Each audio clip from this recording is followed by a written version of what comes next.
Regresi linear berganda dengan variabel intervening.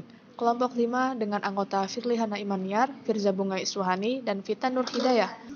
Jadi, studi kasus yang kami ambil yaitu tentang pengaruh pengeluaran iklan dan promosi terhadap penjualan dengan branding awareness sebagai variabel intervening, di mana X1 sebagai pengeluaran iklan, X2 promosi, Y penjualan, Z brand awareness. Dan bentuk hipotesis, pengaruh X1 dan X2 terhadap Y, pengaruh X1, X2, dan Y terhadap Z, dan yang ketiga pengaruh X1 dan X2 melalui Y terhadap Z. Selanjutnya, langkah pertama yaitu menghitung koefisien jalur model pertama. Yang pertama itu mengacu pada output regresi model 1 pada bagian tabel koefisien dapat diketahui bahwa nilai signifikan dari kedua variabel yaitu X1 0,913 lebih besar dari 0,05 dan X2 sama dengan 0,012 lebih kecil dari 0,5. Hasil ini itu memberikan kesimpulan bahwa regresi model 1 yakni variabel X1 tidak berpengaruh dan X2 berpengaruh signifikan terhadap Y. Maka hanya variabel X2 yang dapat dianggap sebagai faktor penting yang mempengaruhi hasil, sedangkan variabel X1 tidak memberikan kontribusi signifikan.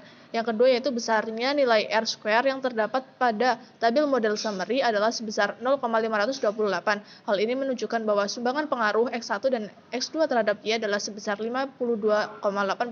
Sementara itu, untuk nilai L dapat dicari dengan rumus L. Oke, jadi setelah kita tadi mencari koefisien jalur pertama, setelah itu kita mencari koefisien jalur kedua. Jadi pertama kita klik analyze, setelah itu kita klik linear regresi dan kita klik linear. Dan kita pindahkan Z ke dependent, Y ke independent.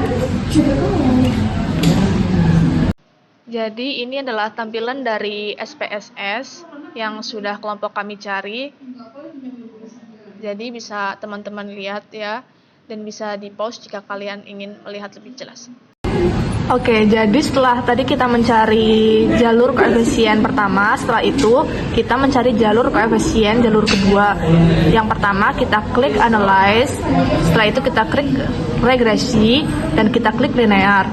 Setelah itu kita pindahkan Z ke independent, X1 ke independent, X2 ke independent, dan Y ke independent.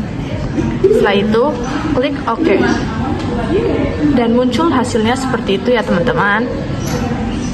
Selanjutnya menghitung koefisien jalur model kedua. Yang pertama berdasarkan pada output regresi model 2 pada bagian tabel koefisien dapat diketahui bahwa nilai signifikansi dari ketiga variabel yaitu X1 sama dengan 0,164 dan X2 sama dengan 0,962 lebih besar dari 0,05 dan Y kurang lebih dari 0,001 lebih kecil dari 0,05. Hasil ini memberi kesimpulan bahwa regresi model 2 yakni variabel X1, X2 tidak berpengaruh dan Y berpengaruh signifikansi terhadap Z, maka hanya variabel Y yang berkontribusi secara signifikan terhadap hasil penelitian.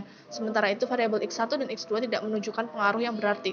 Yang kedua, besarnya nilai R2 yang terdapat pada tabel model summary adalah sebesar 0,894. Hal ini menunjukkan bahwa kontribusi X1, X2, dan Y terhadap Z adalah sebesar 89,4%. Sementara untuk nilai E2 sama dengan F dalam kurung 1 min kurangi 0,894 kurung tutup sama dengan 0,325. Jadi ini adalah cara manual dari kelompok kami mencari di SPS. Jadi bisa teman-teman lihat lebih jelasnya ya. Tahap uji hipotesis dan pembuatan kesimpulan. Yang pertama, analisis pengaruh X1 terhadap Y diperoleh nilai signifikansi X1 sebesar 0,913 lebih dari 0,05 sehingga dapat disimpulkan bahwa secara langsung tidak terdapat pengaruh signifikan X1 terhadap Y. Yang kedua, analisis pengaruh X2 terhadap Y diperoleh nilai signifikansi X2 sebesar 0,012 kurang dari 0,05 sehingga dapat disimpulkan bahwa secara langsung terdapat pengaruh signifikan X2 terhadap Y. Yang ketiga, analisis pengaruh X1 terhadap Z diperoleh nilai signifikansi X1 sebesar 0,164 lebih dari 0,05 sehingga dapat disimpulkan bahwa secara langsung tidak terdapat pengaruh signifikan X1 terhadap Z. Yang keempat, analisis pengaruh X2 terhadap Z diperoleh nilai signifikansi X2 sebesar 0,962 atau lebih dari 0,05 sehingga dapat disimpulkan bahwa secara langsung tidak terdapat pengaruh signifikan X2 terhadap Y.